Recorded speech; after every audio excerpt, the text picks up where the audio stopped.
ስትይዘው ጀምሩትን ነው ሁሉም ተረን ነው ሁሉም ምሸን ነው ቲክታክ ላይማ ማንም ጉነግ ነው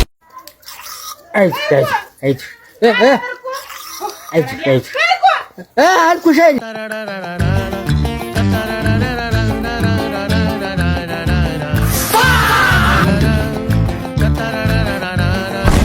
በመላ ሀገሪቱ የበቀሉት ስንዴዎች ሰው ማፈስ ጀመሩ። ሰላም ሰላም የፒናስ ቲቪ ቤተሰቦች በሙሉ እንዴት ናችሁ? እንዴት ቆያችሁ? እኔ አለው ሳምንት አነጋጋሪ አዝናኝ የተባሉ ቪዲዮዎችን ሰብሰብ አድርገን ለእናንተ ለቤተሰቦቻችን ይዘን መጥተናል። ከእናንተ የሚጠብቀው ያቺ የተለመደችዋን ላይክ በማድረግና ለቻናላችን አዲስ የሆናችሁ ሰብስክራይብ እያደረጋችሁ የደወል ምልክቱን እየተጫናችሁ የፒናስ ቲቪ ቤተሰብን ይቀላቀሉ እንላለን። እስከ ቪዲዮ ፍጻሜ አብራችሁ እንድትቆዩ በትህትና እየጠየቅን ወደ ዛሬ ቪዲዮዎች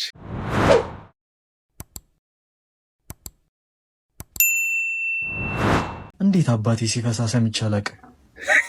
መኪና የሌለው ወንድ አይመቸኝም። እኔም ቢብዬ ነው ለዚህ ህይወት ነው ከኮሮና የተረፉት። እቺ ነፍጣምቶችኛ በቅጥቅጥ ሁለተኛ አልሄድም ብለን ምን በቀን ስንት ይሸቅላለሁ። የጾም ፍየል ልብላ። ለነገሩ የበቆሎ እንዴ ፋራውንኩ በቃ በጌታ ወንድሜ ነው ትለኛለች እንዴ ቻያ ፖሊስ ሉን እንዴ በቃ እኔና ሽሮ ከዚህ ሀገር አንወጣማ። ለዚህ ቲማቲምስ ሀያቴ ግን ምን አስባ ነው ምንጅላቴን ያገባችሁ? ሀያቴ ግን ምን አስባ ነው ምንጅላቴን ያገባችሁ? ፈጣሪ ወይ እኔ አልቅሼ አንተን አስለቀስኩ። ግን ማለት ነው በሁላችን ውስጥ ያለ ነገር ነው። በስማ መንገድ ላይ ስትሄዱ ለብቻችሁ የሚመጣላችሁ አይምሩላችሁ አስባችሁታል? ይሄ በትክክል እኔን የገለጸኝ ይመስለኛል። in my opinion ሽንኩርት ምንድን ነው? በስማ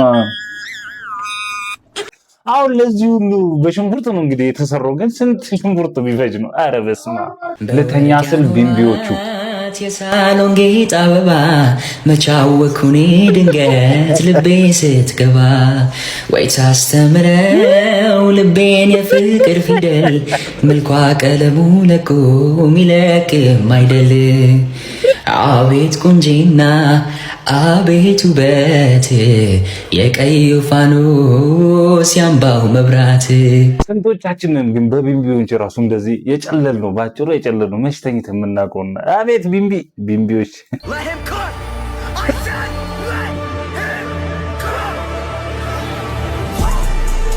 ይሄ ነገር ስልክ ነው እንዴ? ወይስ ወደፊት ምን ይዘው ስልክ ነው? እንደዚህ መስታወት እኮ ነው የቀረው እንዴ? ጉድ የሚያስብል ነው። ማነው እዛ ጋር ሚንኮሳኮሰው? ጠራነው ጫሬን ተነጥቆ ታለቀሰ ነው። ማነው እዚህ ጋር ዛፋው ይላል ማጀነው በአካል ስትይዘው ጀምሩትን ነው ሁሉም ተረን ነው ሁሉም ምሸን ነው ቲክታክ ላይማ ማንም ጉነግ ነው። ዛፎቻችን ምን ጀምራችኋል? አይዞሽ አቤት የቧንቧ ነገር ባንባቱን አማቱ ልባን ይዘለ ብዙ ጠጥተሽ ራሷ የኛ ቧንቧ ብዙ ጠጥታ ነው ለራሷ አማታል ያልቆት ብዙ ጊዜ ግን በቧንቧ ላይ ስቃያችንን አይተናል። ታውቃላችሁ መቼም በተራ ነውና ስትመጣ ልክ እንደዚህ እንዲህ ጀርባዋን እየመታናት ነው ራሱ የምትመጣ። ከዛ ያው የተለመደችው አደፍርሷ ከዛ በኋላ ነው ወደ ዋናው የምንመጣው። በመላ ሀገሪቱ የበቀሉት ስንዴዎች ሰው ማፈስ ጀመሩ። በማንነታቸው ተለይተው እየታፈሱ ያሉት ሰዎች ከየሰፈሩ እየተለቀሙ በስንዴዎች እየተበጠሩ ነው። ምርጥ ዘር ነን ያሉት ስንዴዎች አብዛኛውን የህብረተሰብ ክፍል ገለባ እያረጉት ሲሆን መሽቶ በነጋ ቁጥር መታፈስ የሰለቸው ህዝብ ስንዴዎቹን ከነ ስራቸው ማጨድ ካጀመረ በገዛ ማሳው እየተወቃ ይኖራል። አቤት የዘንድሮ አፈሳ! የተፈራው ነገር ሆኗል። በአሜሪካ የሚኖሩ ኢትዮጵያውያን ዲፖርት እንዲደረጉ ውሳኔ መተላለፉ በዛሬው ዕለት እየተነገረ ይገኛል። በቴምፖራሪ ፕሮቴክሽን ስታተስ ወይም ደግሞ በቲፒኤስ ቪዛ ስር የነበሩ ኢትዮጵያውያንም ወደ ሀገራቸው እንዲመለሱ ወይም ዲፖርት እንዲደረጉ ውሳኔ መተላለፉ ነው እየተነገረ የሚገኘው። ቀደም ብሎ የተለያዩ 3 አፍሪካውያን ሀገሮች ላይ ማለት ነው ከ3 ቀን በፊት ውሳኔ ተላልፎባቸው ዲፖርት እንዲደረጉ መወሰኑን ነገራችሁ ነበር። የኢትዮጵያውያን ጉዳይ ቢቆይም እንኳን በዛሬው ዕለት ውሳኔ መተላለፉ እየተነገረ ይገኛል። ከነገ ጀምሮ ወደ ሀገራቸው እንዲመለሱ ውሳኔ መተላለፉ ነው እየተነገረ የሚገኘው በተለያዩ ምክንያቶች በቴምፖራሪ ፕሮቴክሽን ስታተስ ስር የነበሩ ወይም የቲፒኤስ ቪዛ ውስጥ የነበሩ ሰዎችም እንግዲህ ቪዛቸው እንዲነጠቅ ወይም ደግሞ ቪዛቸው መደረጉ ነው እየተነገረ የሚገኘው። ይህም ነገር እንግዲህ በርካታ ኢትዮጵያውያን ስጋት ላይ ጥሏል። በተለይም ደግሞ በስማ 5000 የነበሩ ኢትዮጵያውያንም እንግዲህ አደጋ ውስጥ ከቷቸዋል። ይህ ውሳኔ እንግዲህ እየተላለፈው በኢትዮጵያውያን ላይ ብቻ ሳይሆን በተለያዩ ሀገራትንም እንደሚያካትት ጭምር የተነገረ ሲሆን ከዚህ ቀደም እንግዲህ 3 የአፍሪካውያን ሀገራት ላይ ተግባራዊ ተደርጓል። አሁንም በኢትዮጵያውያን ላይ ተግባራዊ እንዲደረግ ውሳኔ መተላለፉ ነው እየተነገረ የሚገኘው። በዚህ ጉዳይ ላይ ተጨማሪና አዲስ መረጃ የማገኘው ነው። ኧረ ዘንድሮ ግን ምንድነው የምንሰማው? ምንም ጥሩ ነገር የለም ማለት ነው። ትራምፕ መጥቶ ይሁን ድብልቅልቁን አውጥቷል። ቤተሰቦች ምን ትላላችሁ? እናንተን ሀሳብ አስተያየት። ከባሏ ውጭ ሌላ ሰው ጋር ሄደች ሲባል ይገርመኛል እውነት። እኔ ሰው መጨበጥ ወንድ መጨበጥ ሁላ በጣም አፍር ነበረ ትዳር ውስጥ እያለ በቃ ሌላ ነገር ወንድ መጨበጥ አይ ባምቢ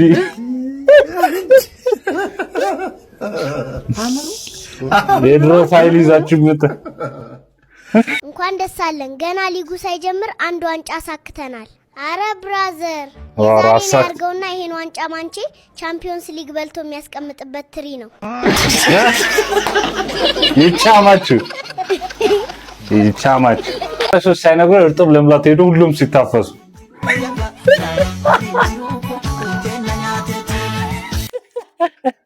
ኧረ ምቀኛ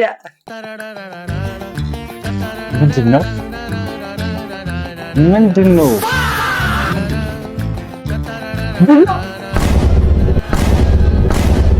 ኢልማ ላይ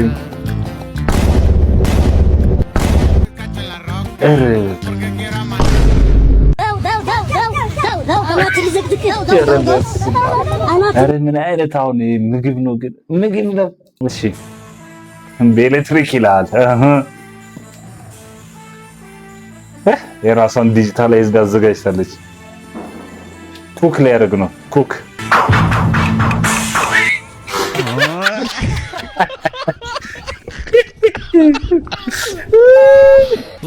ባይስ በደሴ እሺ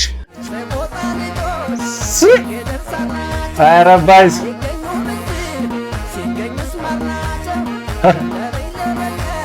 ግባ ኧረ ባይስ ሰው ግን እንዴት ነው የሚመጣለት? አካሄዱን እዩት። ከፖሊስ ለማምለጥ እኮ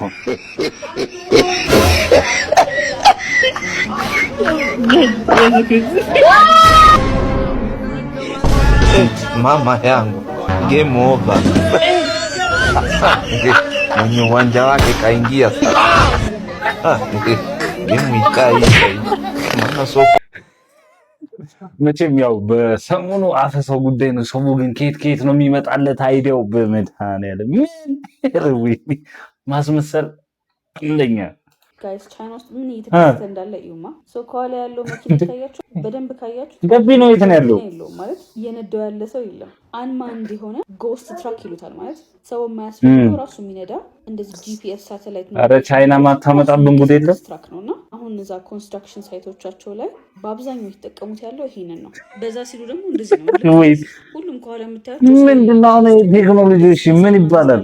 አይጋጩም እና ስራቸውን ይሰራሉ። እና ምንድነው ቻይና ውስጥ በኤአይ ምክንያት ሰውን ከስራ ማባረር አይቻልም፣ ግን ደግሞ ቴክኖሎጂ አይቀጥል ማለት አይደለም። ለምሳሌ አንማንድ የሆኑ ፖርቶቻቸውን በቀደም አይተናል። ይሄኛው እንዳለ ፖርቱ ኦፕሬት የሚያደርገው ሰራተኞቻቸውን አሰልጥኗቸው ማለት ነው። ከሆነ ቦታ ቁጭ ብለው ፋሲሊቴት ነው የሚያደርጉት ኤአይውን ማለት ነው። እነሱ ጋር ኤአይውን ነው አሲስት የሚያደርጉት። እኛ ግን አሁን ለምሳሌ ቻትጂፒቲ ምናምን እንደ አሲስታንት ነው የምናየው አይደለ? እነሱ ጋር ደግሞ ተገላቢጦሹ ነው። እዛ ነው እነሱ ሀገር ላይ ኤጁኬሽን ላይ በጣም ኢንቨስት ያደርጋሉ። እነዚህን ስራዎች ኤአይ መስራቱ ስለማይቀር እነሱ ሞር ኢኖቬሽን ላይ እና ፕሮጀክት ላይ በዚህ ሁኔታ ግን ወደፊት ነው እንጂ የሰው ልጅ ስራ ይሰራል ማለት ከባድ ነው። እንጀራችሁ ሊቋረጥ ነው ህዝቤ። ቻይና ሀገር ነው ወደፊት እኛ ሀገር መምጣቱ አይቀርም። ወደፊት ስራ ሊጠፋ ይችላል። ቤተሰብና ምን ትላላችሁ? ሀሳብ አስተያየታችሁ ኮሜንት ሴክሽን ላይ ስጡበት። የሰሞኑን የሸቀጣሸቀጥ የ2000 ዓመተ ምህረት የህዝብ ጉድ ያስባለው ኑሮን ውድነት ይመለከታል። ሪፖርተሮቻችን ሰላም ሙልጌታና ኤደን ብራኔ መረጃዎችን አሰባስበው 53 ብር የነበረው ባለ 3 ሊትር ሀያት የምግብ ዘይት 60 ብር ሲገባ ፎርቹንና ድል ዘይቶች ደግሞ ቀድሞ ይሸጡ ከነበሩበት 120 ብር ወደ 125 ብር እና 130 ብር ከፍ ብለዋል።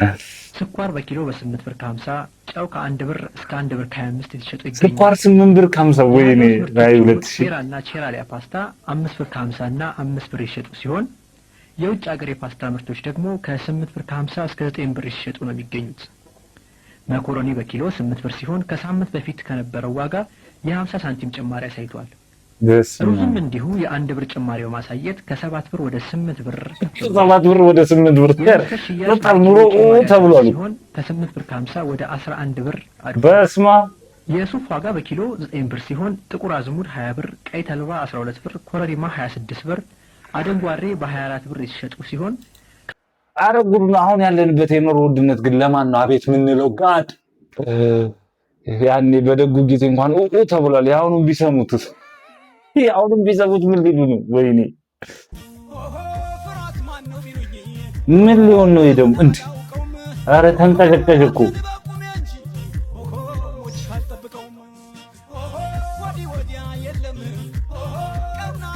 ምንድነው? ሻው ነው ምን ይባላል?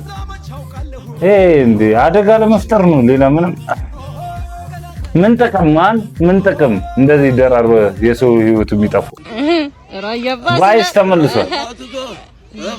ወይኔ ባይስ ላይ በቃ ይጮርበት ራያባቱ ጋር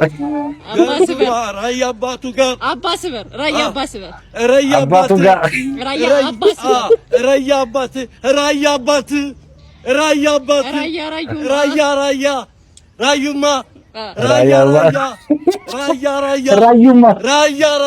የወጣቶች አፈሳ በዚሁ ከቀጠለ ወይኔ በቃ ወንድ ማጣት ያ ሁሉ ነገር እያለ ያማን ቀስ ብላ አትሄድም እንዴ? ምንድነው አንተ እየሮጣችሁ የምትወጡት ምንድነው? ወይኔ ወጣት እየጣፈተ አሮጥም እንዴ? ስንት አመት ሮጥኩኝ፣ ስንት አመት እንዴ ሀገሬን አስጠራለሁ። ለነሱ የሮጥኩትን ሩጫ ብሮጠው አሮጥም የመጣ ቁም እንዳታፈበላችሁ ረመከ ጭራሽ ጠምደት አርሰባችሁ በዚህ ነው መስለት እንኳን ታፊሽ እንዲሁም ቃል እያለሁ አረ ወይኔ ሰው ግን አይዲያው ራሱ ከየት ነው የሚመጣለት? ታክቲካል ግን እነሱ የሚያዩታል። አሁን ይሄን ከፈረንጅ ጋር ሲሆን ገብተህ ፈረንጁ እሱ ስለምዶታል ከኢትዮጵያ ነው የመጣው ሲል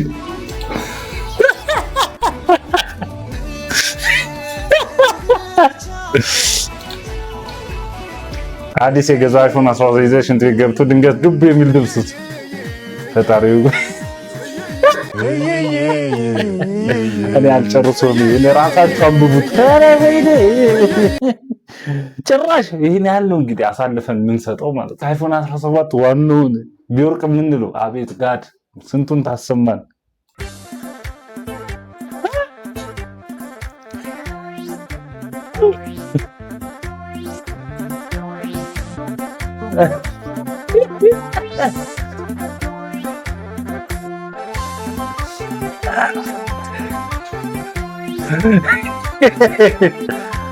ለሀገርህ ኢትዮጵያ ትሞታለህ ወይ? መዋጋት ማሙት ትሞታለህ ለሀገርህ። ለሀገሩማ ሁሉም ሰው ይሞታል። ግን አሁን ለኢትዮጵያ ከሆነ እኔ አልሞትም። ለአሜሪካ ቢሆን እሞታለሁ። ምን አለ የተመቻቸ ነገር ለወጣቱ። አሁንም እኮ አለ ነው ይባልም እንደሞትን ቁጠሪውና ያው ሁለቴ ይሞት ለሀገሬ ሁለቴ አይሞትም።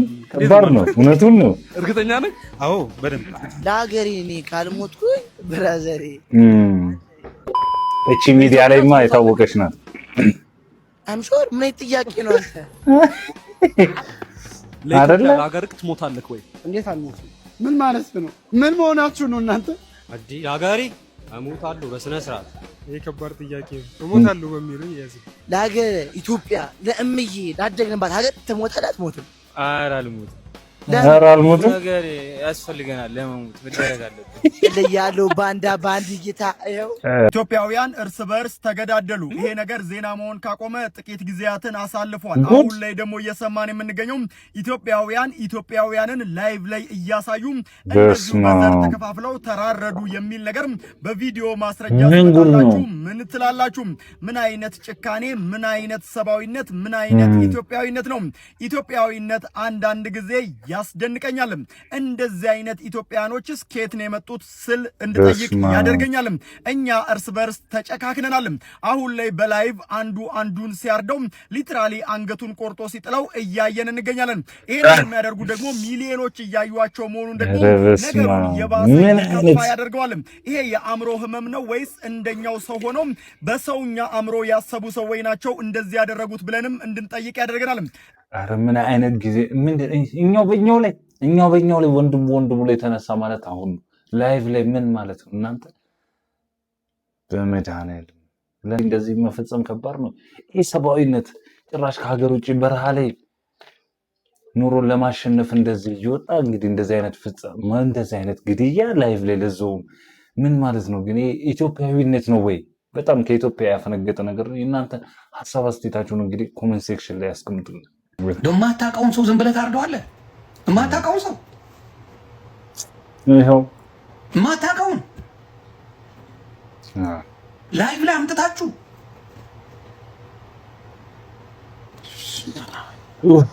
ግን ያ ነገር እንዲደበቅ ያልሰሩት ነገር የለም። ግን አመስግኑልኝ ኪያን እናትኛ ልጆቻችን ሬሳ ላይ አድርገው ሰድበውብናል። ለሀቅ ስትል የምትከፍለው ዋጋ በጣም ብዙ ነው። ለሀቅ ስትል ዋጋ ትከፍላለህ ኪያ። ከዚህም በላይ ዋጋ ልትከፍል ትችላለህ። ልጆች አይምሩልህ፣ እናት ማንም አይማርልህ። ስለ እውነት ካወራ የምትጠላው በዛ ነው ብቻ ነው። እና አሁን አረብ ሀገር ላይ በሚዘገንን ሁኔታ ሳውዲ ላይ 24 ደርሰዋል በማረድ አርደው ደግሞ አይረኩም፣ እንትኑን ይቆራርጡታል። እና ኪያ እንዳይሰማ እናት ስድብ አይለጥፍባት። ምንም በዚህ ጉዳይ ራሱ ሀሳብ አስተያየት መስጠት ከባድ ነው። በጣም ዘግናኝ ነው። ያው እቺ ልጅ እንግዲህ የሰሞኑን በማህበራዊ ሚዲያ ላይ በጣም ብዙ ነገር ተደርጓልም ተፈጽሟል። ግን የተደረገው ከ10 ወር በፊት ነበርና ያው ጥቅምት ወር ከዛ በኋላ ልጆቹም ተይዞ ነበር። አሁን በድጋሚ ቪዲዮም ከወጣ በኋላ እንግዲህ ልጆቹም ያው አዲስ አበባ ፖሊስ እንግዲህ ወስዷቸዋል ተብሏል። ለማንኛውም አሁን ብዙ ሰዎች እንግዲህ ድጋፍም ምንም እየተደረገላቸው ይገኛል። አንዱ ዳሎል ኢንተርቴይንመንት ነው። እስቲ አብረን እንየው። እና ኦፕሴ ስላንቺ የሰማሁት በጣም የገረመኝ ነገር እግር ኳስ እንደምትጫወቺ አሁን ስትናገሪ እና የት ነው ትምህርት ቤት ነው የምትጫወቺው? ያው ትምህርት ቤት ውስጥ ነው። ፕሮጀክት ነው። ኮልፌ ጀሞ ፕሮጀክት ይላል። ኮልፌ ጀሞ ፕሮጀክት ይላል። ያው ከትንሽነት ጀምሮ ነው እዛ የገባው የእግር ኳስ ፕሮጀክት። አሰልጣኛችን ደግሞ ኮች ገለቱ ይባላል። አንድ አባት ሆኖ ነው ሴቶችን እያሰለጠነ ያለው። በዚህ ምክንያት እንኳን እኔ አፈሪ ትምህርት ቤት አልሄድም ኳስ አልሄድም እንኳን ስል ለሰው ብለሽ ነው ወይ ብሎ ብቻ አበረታቶ እንደዚህ ያደረሰኝ እሱ ነው። በጣም አመስገን ፈልጋለሁ። ይሄ ነገር ስለተፈጠረ ትምህርት ቤት አልሄድም ብለሽም ነበር? ብዬ ነበር። ኳስ ትምህርት ቤት አልሄድም ብዬ ነበር። እኛ በተኛንበት ገብቶ ከእንቅልፍ ያነሳት ነበር እና ኳስ ይዞኝ ሄደው ብቻ ብዙ ነገር አድርጎልኛል። ኮች ገለቱ በጣም እውነት አንዳንዴ እኔ አለሁልሽ አጠገብሽ፣ እንዴት ለሰው ብለሽ ትቀራለሽ? እነሱ ይፈሩበት እንጂ አታፍሪበትም፣ አይዞሽ ብሎ ያወጣት እሱ ነው። እና እግር ኳስ ላይ እንዴት ነሽ? አሪፍ ነኝ። የትኛው መስመር ላይ የምትጫወቺው? መሀል ተከላካይ። ቀጣይ ብሔራዊ ቡድን ላይ እንጠብቅሽ? አዎ ስለዚህ ብሔራዊ ቡድን ላይ ሉሲ ላይ በጣም ጎበዝ እግር ኳስ ተጫዋች እንደሆነች ተስፋ አላየሁሽም እኮ ገና፣ ግን እንዲሁ ደስ ስላለ አንተ ደግሞ በጣም እኔም በኋላ ዲስክሪፕሽኑ አንዴ ፈልጉ ሴቶች የሚያበረታታ ፕሮጀክት ነው። ኮልፌ ጀሞ ኮልፌ ቀራኒ ወረዳ 4 ላይ ጀሞ ትምህርት ቤት ማግኘት ትችላላችሁ። ያው ሴቶችን ማስገባት እንችሉ ሴት ትችላለች። ያው አብዛኛው ወንድ ሲጫወት ነው የምናየው ኳስ፣ ግን ደግሞ ሴቶችም እንደሚችሉ አሳይተውናል። ፕሮጀክቱ ላይ እየተንቀሳቀሰች ትገኛለች ልጅቷ። ያው ብዙ ነገር ቢሆንም አሁን ብዙ ድጋፎች እየተሰጣቸው ይገኛል። እንግዲህ ያው ዋናው መበርታት ነው። አንዴ ሆኗልና ከዚህ በኋላ ራስን መጠበቅ ነው ይልሃልን። የዛሬ ቪዲዮዎች እነዚህን ይመስሉ ነበር። ሰብስክራይብ ያላደረጋችሁ ሰብስክራይብ እያደረጋችሁ ሀሳብ አስተያየታችሁን ኮሜንት ሴክሽን ላይ እየሰጣችሁ በቀጣይ ቪዲዮዎች እስከምንገናኝ ቻው ቻው።